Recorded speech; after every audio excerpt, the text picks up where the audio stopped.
ko makita ang aking anak. Magagalit ka ba? Naku, hindi seryo. Ano man ang gawin mo at maging desisyon mo ay ayos lang sa akin. Maliban na lang kung nalapit ka kay Marimar.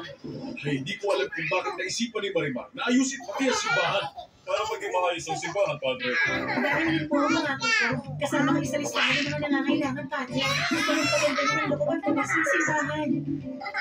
Ipasok niyo na yan. May sorpresa kami eh.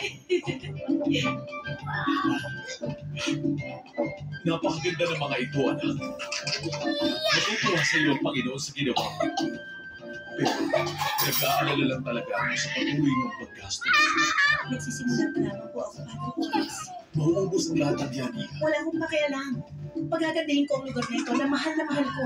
Wala akong pakialam kung kasis ko lahat na pinamana sa akin ng aking pangako. Angelica, Rafael, ito anak ko. Hindi ko inasabi na ang pagdating mo.